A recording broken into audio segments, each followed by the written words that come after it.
It now gives me great pleasure to hand over to our two chairs for the evening who will introduce Bernardine Evaristo to you. At the end of the table is Zoe Norridge, who is a senior lecturer in comparative and in English literature at King's College London, KCL, and Zoe works on African literature with a particular specialism in Rwanda. And beside her is Marsha Hutchinson, our very own Marsha, who's doing the Masters in World Literature in English here at Oxford, and who has particular interests in Caribbean and in South African literature. So I'm going to hand over to you, Marsha, to introduce. Thank you so much. Thank you all again for coming. We have the great pleasure of the one and only Bernardine Evaristo, the acclaimed writer, author, poet, editor, and also my lecturer at Brunel for 2 years in creative writing, which was a very surreal experience when in my second year we were actually reading The Emperor's Babe on the English side of my course, and then I got to speak to her on the odd occasion about what was going on that side of it. So I would like to thank you for joining us tonight. So, yeah.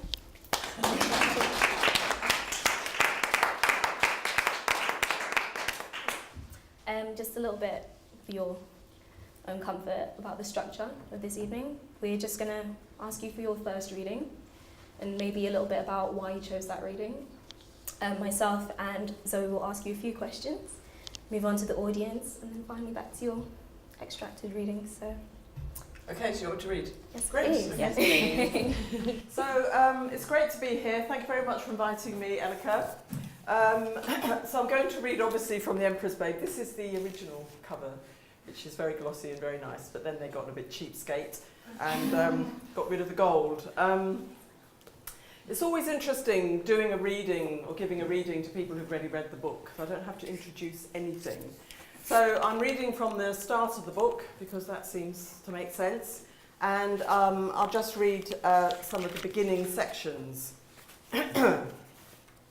As you know, it's written in the voice of Zuleika. And I try to capture something of her character as I read. Amo, amas, amat. Who do you love? Who do you love? When the man you married goes off for months on end, quelling rebellions at the frontiers or playing hotshot senator in Rome. His flashy villa on the Palatine Hill, home to another woman, I hear, one who has borne him offspring. My days are spent roaming this house, its vast mosaic walls full of the scenes on Olympus, for my husband loves melodrama. They say his mistress is an actress, a flaxen Fraulein type from Germania Superior. Oh, everyone envied me, Illa Bella Negrita, born in the back of a shop on Gracechurch Street, who got hitched to a Roman nobleman, whose parents sailed out of Khartoum on a barge. No burnished throne, no poop of beaten gold, but packed with vomiting brats, and cows releasing warm turds onto their bare feet. Thus perfumed, they made it to Londinium on a donkey, with only a thin purse and a fat dream. Here in the drizzle of this Wild West town, Dad wandered the streets looking for work, but there was no room at the inn, so he set up shop on the curb and sold sweet cakes, which Mum made. He's told me this story 1,000,000 times. Now he owns several shops, selling everything from vino to shoes, veggies to tools, and he employs all sorts to work in them. Assyrian, Tunisian, Jew, Persian, hopefuls just off the olive barge from Gaul. In fact, anyone who'll work for Pebbles. When Felix came after me, Dad was in ecstasy. Father-in-law to Lucius Aurelius Felix, no less. I was spotted at the bars of Cheapside, just budding, and my fate was sealed by a man thrice my age and thrice my girth. All at sweet 11. Even then, Dad thought I was getting past it. Then I was sent off to a snooty Roman bitch called Clarissa for decorum classes, learnt how to talk, eat and fart, how to get my amo, amas, amat right, and ditch my second-generation plebby Creole. Zuleika accepta est, Zuleika delicata est, Zuleika bloody goody two-shoes est. But I dreamt of creating mosaics, of remaking my town with bright stones and glass. But no, numquam is not allowed. Sure, Felix brings me presents when he deigns to come west. I've had Chinese silk, a marble figurine from Turkey, gold earrings shaped like dolphins, and I have the deepest fondness for my husband, of course, sort of, though he spills over me like dough, and I'm tempted to call cook mid-coitus to come trim his sides so that he fits me. Then it's puff and chow baby, solitudo, solitudi, solitudar. Londinium tour guide, unofficial.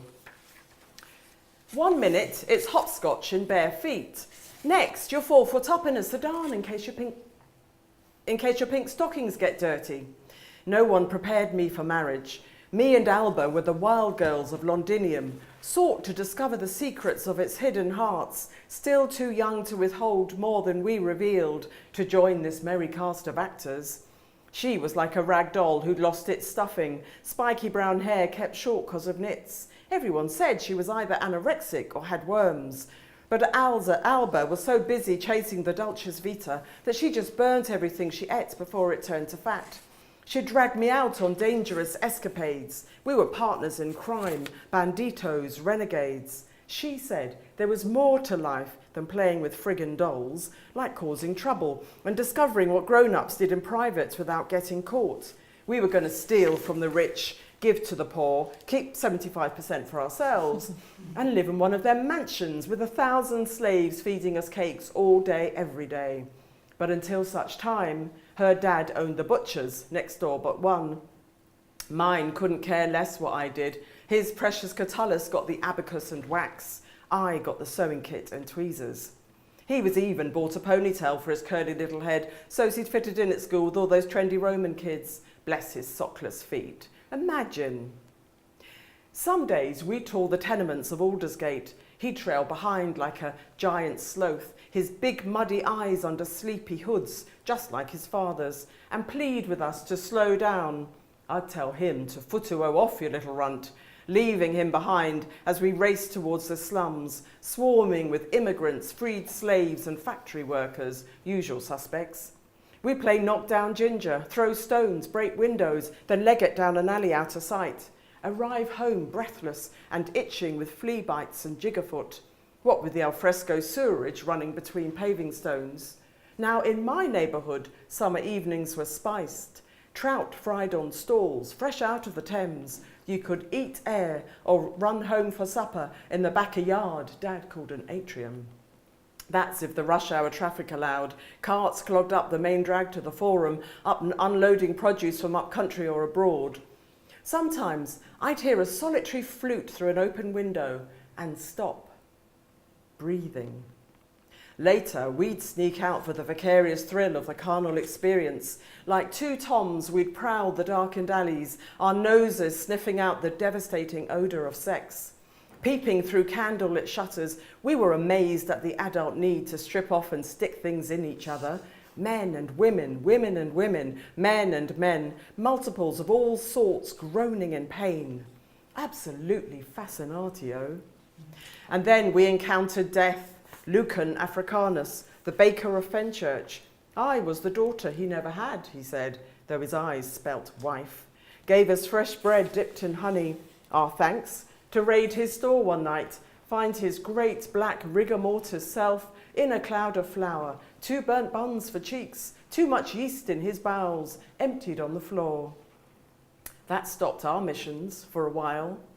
Some nights we go to the river, sit on the beach, look out towards the marshy islands of Southwark, and beyond to the jungle that was Britannia, teeming with spirits and untamed humans. We try to imagine the world beyond the city, that country a lifetime away that Mum called home and Dad called prison.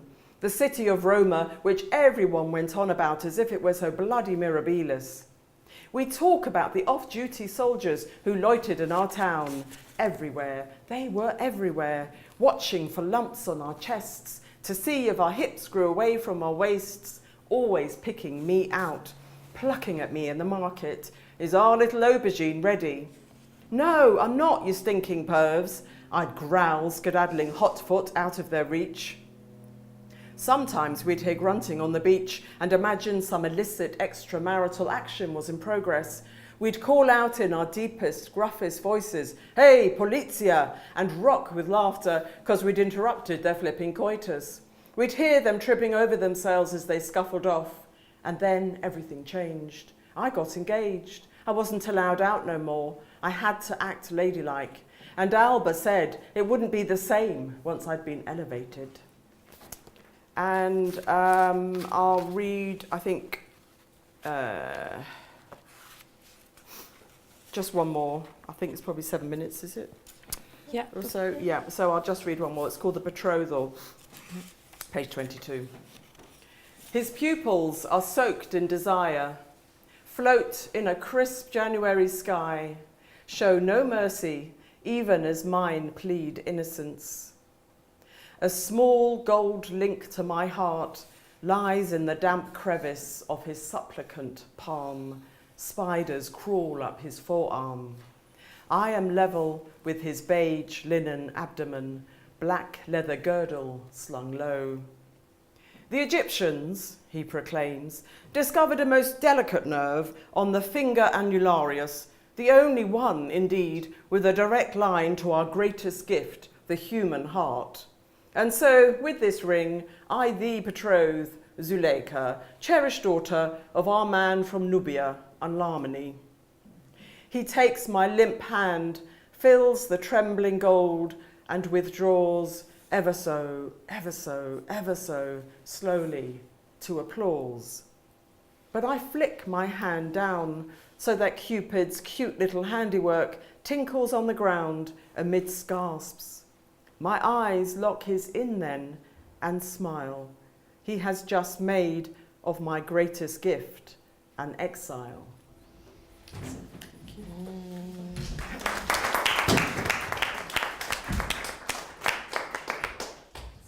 Wonderful, thank you very much. And wonderful you did that other reading, I think, as well, because the tone changes completely, doesn't it? And suddenly becomes much more sombre and atmospheric. So, as you know, this is a series about the experience of reading. And there's a couple of questions that we're asking to all of the writers that we're talking to across the series. And the first one which we wanted to pose to you is, do you have a reader in mind when you write? Not really. I really try not to have a reader in mind because I find then that I'm writing for a particular readership. And I think that can be very restrictive and limit my imagination, and I will start to censor myself. Many, many years ago, in my 20s, I attended a creative writing workshop. And really it was the only one I ever attended, and I only went 2 or 3 times.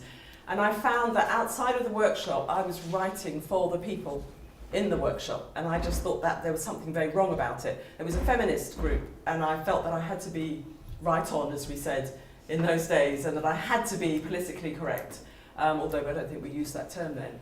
And ever since then, I have an aversion to writing for particular audiences. That said, I'm very aware that I'm writing for people to read. I'm writing for readership. I try not to narrowly define who that readership might be. I know that in this country it is middle-aged women of a certain age who will read books more than anybody else. Statistically, that's the case. So I am aware of that. But when I'm writing, I try to be true to the story I'm telling and the characters. So I'm really thinking about structure, I'm thinking about character, I'm thinking about drama, I'm thinking about variety, I'm thinking about, having depth to the work, but also being entertaining and engaging the reader. I'm thinking about all those things. I'm thinking about, to a certain extent, accessibility. So this book, some people might not find accessible, but even when I throw Latin in, it's usually self-explanatory. And it's quite experimental in some ways, linguistically. I play around with ideas and so on. But hopefully, well, I know that people who don't read poetry, who don't know Latin, who, aren't necessarily interested in history, I know that people can read this book from start to finish and engage with it and find it accessible. But I haven't compromised what I'm writing. But at the same time, it's accessible, it's in my mind. So that's one of the things that's in my mind, that I don't want to alienate the reader. The reader, picking up on that issue of accessibility and sort of all the linguistic innovation there that renders the book real and touchable for us as contemporary readers. How do you imagine the reader can place themselves in relation to Zuleika? Because usually with a first-person narrative, well, often with a first-person narrative, we think our way into her point of view. But there are certain things here that kind of really I found difficult to get into, and I think other people might disagree with me, so that'd be really interesting to move on to that. But places where it jarred, and one of those places is with the fact that she's so very young. The fact that she's 11 when she's forced into this marriage. And that was almost an experience that I felt would be almost unethical for me to empathise with too much, because it's so extreme. It's something that's very hard to imagine now. So where are you thinking of the reader? Are you thinking about the reader witnessing her or being inside her? Well, like I say, I'm not really thinking, I'm trying not to think about the reader, I'm thinking about the character. So I like writing in first person. First person allows me to inhabit the character as a writer. So I find that when I'm writing in the first person, the character comes alive as I write the character. For you. For me. And I'm hoping that the reader, I think my work is quite, I think you can either get into my work or you don't get into my work. Because, especially when I'm writing in the first person, the characters are very strong. So she's a very strong character and a very strong voice. So you either make a decision to go with that voice, or you can be possibly repelled by it and think, oh no, this is too much. I like past tense, omniscient narrator, regularly written prose. I don't want to read poetry, I don't want to get in the first person, and this voice is so dissimilar to me that I don't want to engage with it. But I think if you do decide to engage with it, because it's written in the first person, and because I wanted her to sound very contemporary, even though it's very historical, so you'll have noticed the book's full of anachronisms, and that emerged naturally, but it was my way of making her feel like a very contemporary character. Mm-hmm. And hopefully once you engage with that, you are then inside her. Okay. So as a writer, I want to get inside a character like her and tell her story from the inside. The epilogue at the end of the book is really, it was the beginning of the book, in a sense, that epilogue. So, it was one of the first, I think it was the first thing I wrote, and that was me as a writer becoming the character. So it's about hopefully closing the gap between the reader who wants to engage with this voice and the character. So I don't want the character to feel alien, removed. It's historical, it's nearly 2,000 years ago. It's very easy to feel this is so dissimilar to our lives today. This has no relevance to our lives today as women, that you just can't engage with it. But I think the sort of anachronistic elements of it help to make her feel very contemporary. Yeah, thank you. Yeah. I just found that, as a reader myself, it was my first time experiencing a verse novel per se, and the topics that you talk about in the novel through Zuleika were really interesting to me, but at the same time she transcends so many different boundaries. She's there trying to discover her identity, but she's working out her own race, and she's moving through these different class systems and everything. And I was just wondering if you see your work as maybe communicative about perhaps a political statement, or about the absence of this kind of multicultural Britannia, as it were, or whether you just see it as purely a work of art, maybe? I never see it as purely, anything ever is, Damien Hirst at the moment, stealing I think he's definitely appropriating an African, West Nigerian bronze at the moment. I know I'm going slightly off, but it's not just a work of art, it's an iconic African image that, if you know about Damien Hirst's latest artwork, that he's literally taken and copied and painted it gold and selling it as his artwork. So I feel that all art is political. I am a very political writer. So I did write this book because I'd read about Africans in Britain in the Roman era, and I thought that was amazing. Nobody knew about it. Even today, I would suggest a lot of people don't know about it. And I wanted to bring that story alive. And so I thought, well, okay, I'm going to do this through a young black woman living in the city. And the interesting thing about this book is that when I did notice that you had a quote from something that I'd said, so I don't know if you've already discussed this, because I forget what I've written, but anyway. The book actually came out of a residency at the Museum of London. At that time they had Roman rooms recreated in the gallery, and I walked through and I thought, wouldn't it be great to have a black Roman character? So the museum's curators told me there were no black people in Roman London, there were no black people in Roman Britain, and there was no evidence for it, therefore they did not exist. So they were, they're archaeologists, and so they were relying on archaeological evidence. So I said, well, the Roman roads are very good. Rome was a very multicultural city at that time, and people travelled backwards and forwards. Of course they did. You might not have the evidence, but of course there were all kinds of people living in Roman London. So the London that I've created, Londinium, it's not just Zuleika there. You heard me talk about the Syrians and the Jews and the Persians. I really wanted it to be multicultural. They were, very emphatic that I was wrong. I shouldn't do that, but as a writer, you can do what you like. So I created this world and these characters, and of course, archaeology has now caught up. So now the DNA evidence is now telling them from archaeological finds discovered over 100 years ago that there were black people in all over Roman Britain, and that London was a multicultural city. So it was a very political point that I was making. I was saying, this ridiculous myth about this kind of white British history that some people still believe, I'm sure, is not true. It's not, from the 15th and 16th century onwards, there's a very recorded black presence.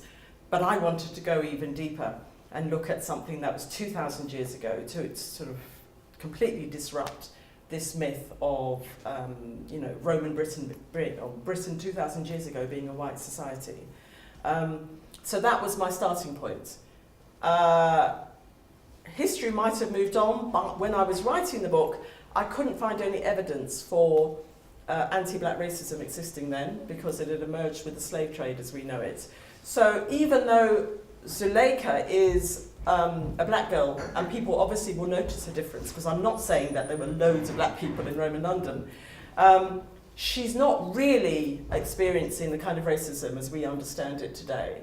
But she has an identity which is, though, of somebody who does look different and feels different and is a bit of an outsider, but she finds herself, obviously, moving class. So she comes from the gutter, essentially, and now she's kind of living a sort of a rich lifestyle. So all those things are things that I was playing with. And there are things in the book to do with, class and gender and race and so on, that happen because I'm a very political being, and I just constantly throwing it in there. So, yeah. Thank you very much. I think we're running short on time, so I want to open it up to the audience if you have any questions.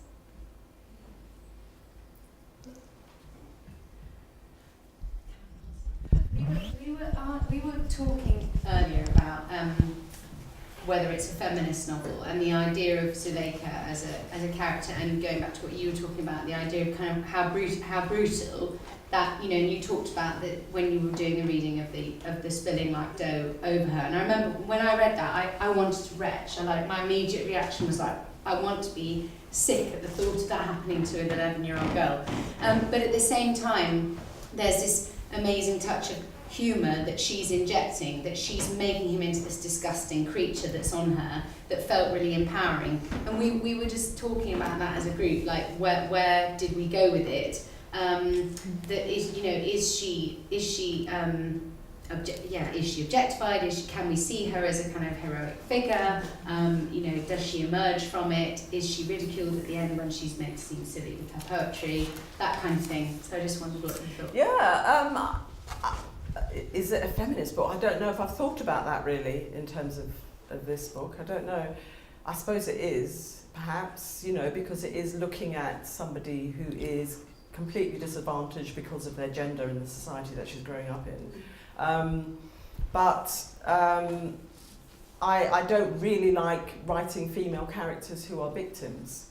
So she is a victim of circumstance, but she's not a victim-like person in terms of her personality. She's triumphant in many ways. So she's been dealt a sort of a difficult hand in some ways, but she makes the most of it. So that's perhaps where the humour comes from, in that she does have this sense of humour, and she does have this incredible friendship with Venus and Alba, which supports her and nurtures her, and that's where she gets her sustenance from. But the thing about writing fiction is I'm approaching it from the character, what kind of character am I creating? How can I make them as believable as they need to be? That means they have to be flawed, as we say. So she is flawed because we see how she treats her servants, for example. But that makes her human. But it's also, I'm also making a commentary on the fact that you know, the victim can also be somebody who perpetuates oppression on other people. We know that.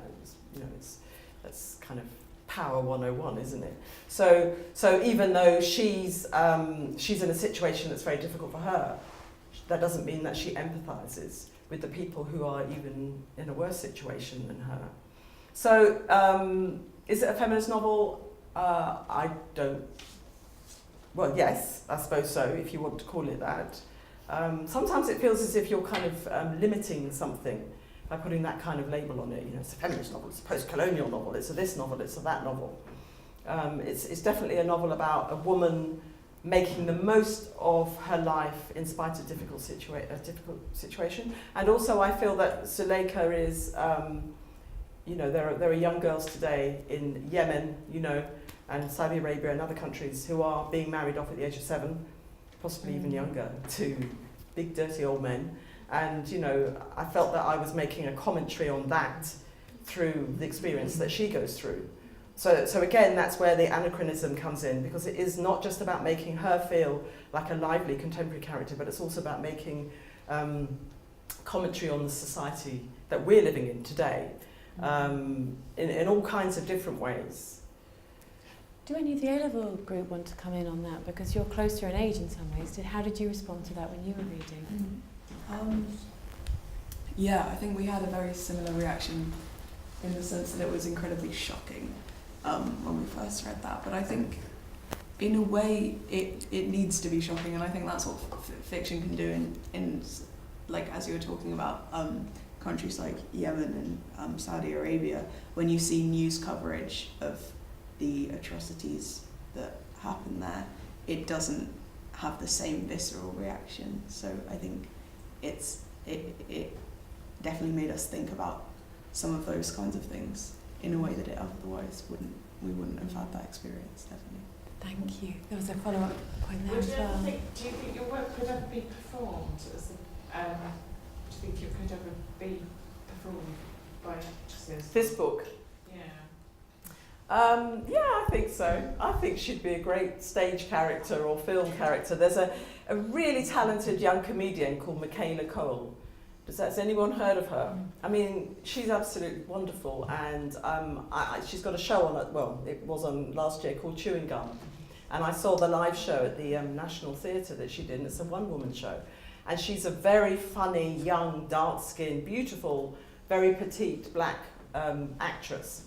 And I was in a Twitter conversation with her about, you know, her writing a drama adaptation of this and playing it, but of course she's become a big star and she'll be in Hollywood. Well, she probably is in Hollywood already now, so you know she's not really interested.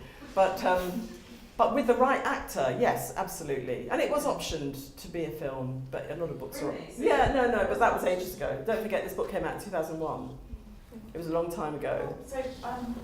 So you're saying your book came out in 2001? Yes. So is it being relaunched now?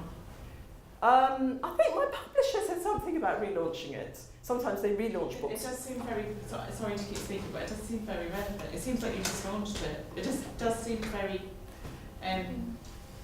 sort of bang on. It does seem very... For the current political moment, do you mean? Yeah, because of Brexit and stuff. It does seem... Yeah, no, but it's. I mean, I actually wrote it, I think, nearly 20 years ago. So do you think there's that's interesting. I would have thought it was just launched from where you No, not at all. I think it was turned into a radio play. Oh yeah, it was. Yeah, thanks for reminding me. Yeah, it was turned into a one-off radio play. You know, Really? so for an hour. Yes, on Radio 4. Yeah, it was adapted. Yeah? Oh, wow, Yeah. sounds great. Yeah, it might be in the archive somewhere. Just picking up on the idea of radio and performance and voice. When we were chatting earlier, a couple of people noticed the spokenness of it. You know, that's part of the power. And I just wondered if you had sort of responses to that, whether that was something you really, did you have her voice in mind when you were writing? And the voice emerged, you know, as I was writing, but my background isn't theatre, so I started off, I trained to be an actress, and I was an actress, and I wrote for theatre many moons ago, so I think there's a performative element to some of my work, and I think this one in particular has a strong orality to it. And I read, I mean, certainly when I was writing this, as I was writing it, I was reading it out aloud and hearing how it sounded, because it is poetry, and then revising it, and then reading it, and then revising it, like I tell students to do all the time. Read the work aloud, you'll hear what's working, what isn't working, what's wrong. If you send yourself to sleep with it, then you're going to send your reader to sleep with it. So yeah, so it was definitely, I was almost like performing it as I was writing it. Can we just get a couple of other voices? We were talking earlier about the poetry performance and about that sort of, and about the strangeness of that. Does anyone who commented on that want to come in on that, perhaps? Thinking about spoken poetry. Yeah, so it seemed to be quite a moment in the novel when she has that poetry evening, and I was saying I was actually really surprised by that evening, because I was expecting her to win, basically. I was thinking, oh yeah, she seemed to have something to say, and then there was this weird bit where it didn't work, and everybody got drunk by then, and she'd missed the moment, and I was just so sad for her. I was really saddened, and it all got very silly by the end, and she'd lost a moment. Well, the Romans, I don't know if there are any historians in the room, but the Romans did have performance poetry, if you call it that, parties. And, because a lot of it is based on historical truth. Yes? She's a classicist. Yes, they did. So they did. So and when I wrote this, performance poetry was particularly big in the UK, and there was a lot of really bad performance poetry. And so I was having fun with it. So Suleika's poem is, the River Nile running through my blood, all that stuff. It's very cliched, and it was actually supposed to be funny. She doesn't realise that. But I was also playing with the idea that, in the sort of 70s and 80s, black performance poets would write about being Nubians and, and the River Nile and so on. And she is actually, of Nubian parentage. So I was playing around with all those kinds of things. One of the poets is a very recognisable British poet out there in the world, who I was put in there because I wanted to make a point about somebody who is celebrated as a poet, but is actually a terrible poet. But is just expressing anger at that time. And this is going back a bit. And yeah, I don't know. I think I just the beginning of her sort of. I don't know. It felt like it was kind of important. Yeah, but I think in terms of her development as a character, if you feel sorry for her, that's really good. Because as a writer, you have to manipulate the reader's emotions. Not that I'm necessarily thinking about the reader, but you're taking your reader on a journey. You're taking your characters on a journey, and the fact that she has this big moment in her mind, but nobody's paying any attention to her, and even Trainio's yawning and like, get her over and done with. This is ridiculous. Hopefully, will give you a bigger emotional response to the end of the book when she's killed. Because you're on her side. She has many different facets, doesn't she? So, yeah. Picking up on that scene again, we have a Scot in the audience who was intrigued by it, but then had some questions about the Scottish voice of that performance poet. Do you want to ask that? Sorry, I picked on you. I was just wondering where you got the Scottish accent from. Was it a mixture of different accents? It was a pidgin Scots Latin, isn't it? But did you not recognise it? I wondered if that was the "de" for "the." I didn't Google it because I wasn't really on the internet, but I looked it up. I just looked it up. It's probably. And again, there's a lot of Scottish accents. So. Yeah, I put some Scottish. I think I put some Scottish words in, don't I? Oh, I mean, it's definitely Scottish. Oh, it is? Okay. Definitely Scottish, just the D instead Oh, of the the. D. Oh, Where okay. it came from. Okay. So we had some interesting conversations about whether it was some kind of mixing with Jamaican patois as well, whether there was some kind of, sort of a crossover between the dreadlocks and the Scots and the, yeah. Yeah, the sort of English is a mixture of lots of different languages, so I was just kind of replicating that in a different way. I think there's Cockney rhyming slang in there as well. Yeah. Americanisms, totally, factually incorrect. What fun. And fun to write, yeah. I think we have time for one more question. Yeah.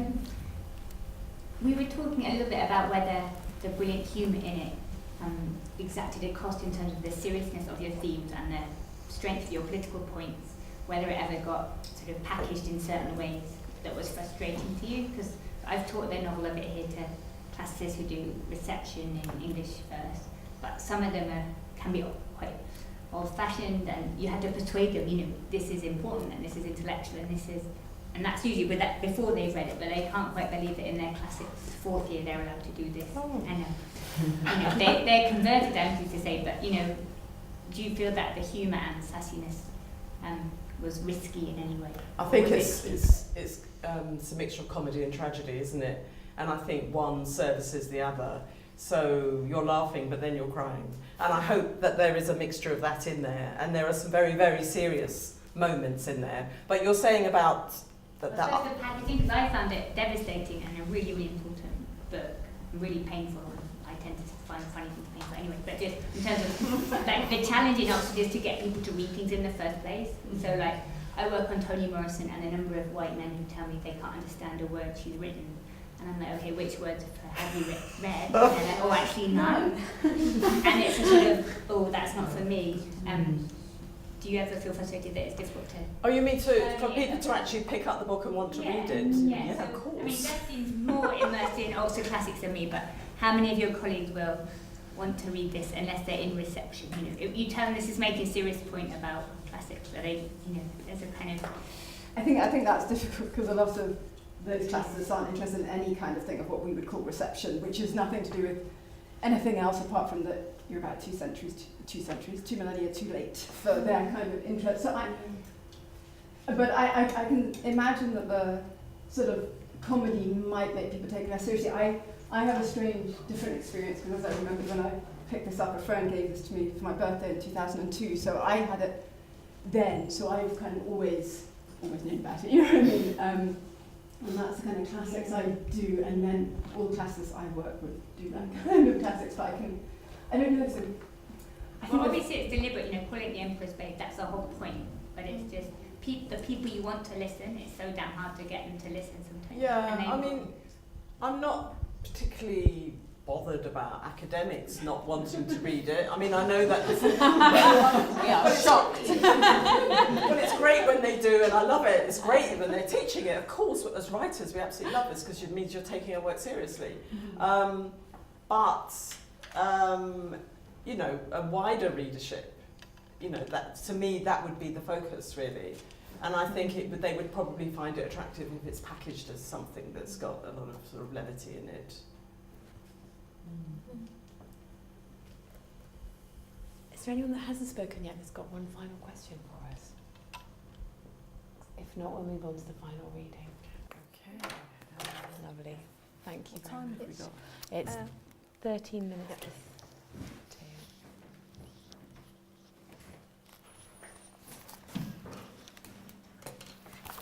So I'll read page 128. Venus winks at lovers' games.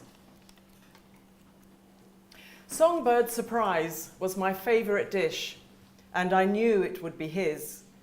From first sighting, I had imagined being crushed into the Imperialis purple robes of Emperor Septimius Severus, his sword drawn out of its gold and ruby scabbard and plunged into me, ruthlessly. Oh, sweet death.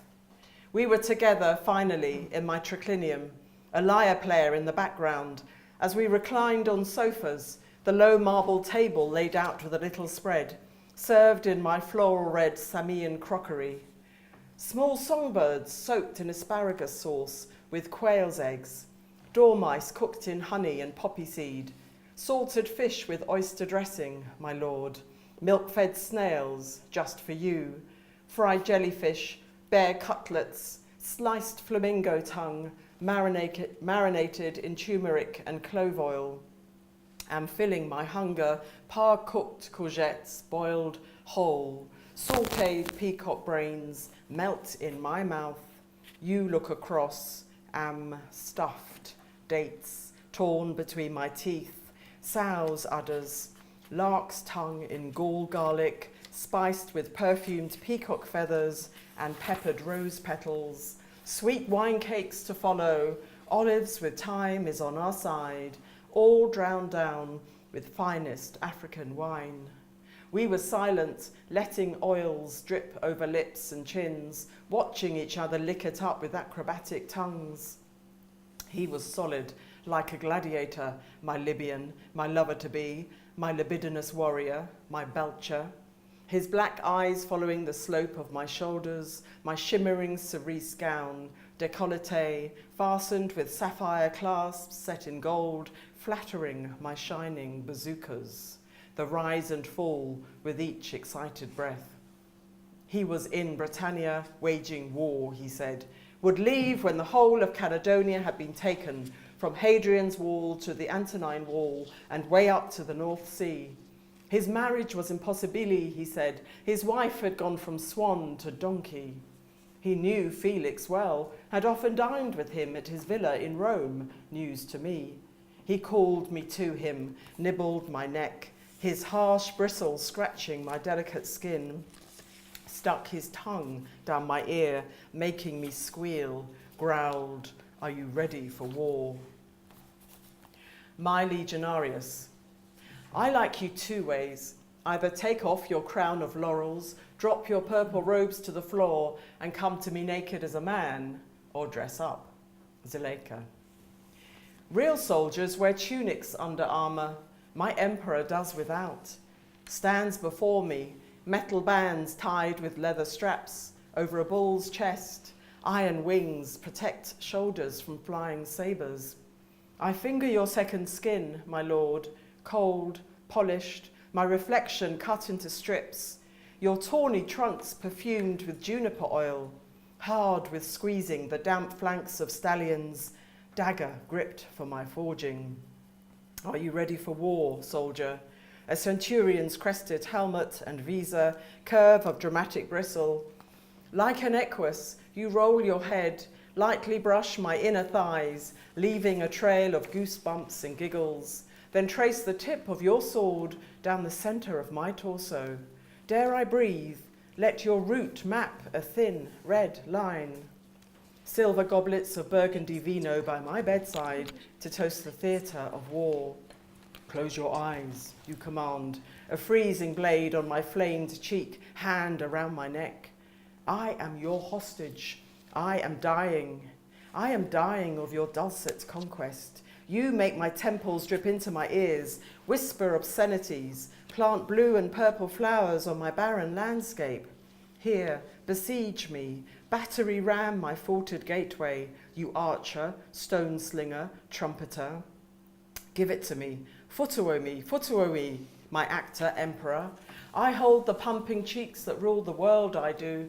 Ditch the empire on your back, Septimius. It is crushing my carriage, the weight of a soldier trained to march 30 kilometers a day, marching for centuries over roads made with crushed skulls, legions forming an impregnable walking tortoiseshell on the battlefield, on your back, making the whole world Roman.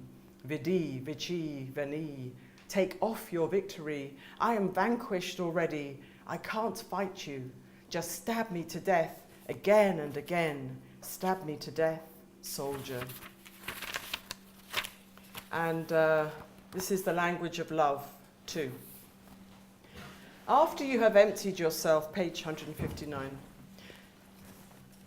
After you have emptied yourself of all the wars you have fought, After you have shuddered and roared and collapsed on top of me, sobbing, your snores do not reverberate on my spine, nor do you offer me your back, cold.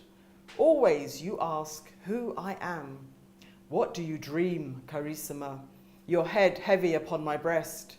To be with you, I quietly reply, to leave a whisper of myself in the world, my ghost a magna opera of words. I feel the sweep of your lash on my skin, for my boy slips inside himself again, to return to his core, his composure. And I am left rowing with his legions inside, a galley on a barren horizon, when the battle is finally over. And finally, I'll read the final piece, epilogue, page 251. Vivat Zuleika. It is you I have found to wear, Zuleika, lying in a panel of summer, your golden couch moved into the atrium to feed your skin for the last time. I enter quietly from Watling Court, the pounding bass and horns of the city's square mile suspended. Between two columns, your couch faces a pool, fed by the aching stone mouth of Medusa. A cloud chills you in its shadow of passing. Zuleika moratora est. Now is the time. I glide to where you lie, look upon your pink robes, ruched décolleté, a mild stir with each tired breath, pronounced mould of your face, obsidian with light and sweat. So tranquilla in your moment of leaving, I slip into your skin, our chest stills, drains to charcoal. You have expired, Zuleika, and I will know you from the inside. Thank you.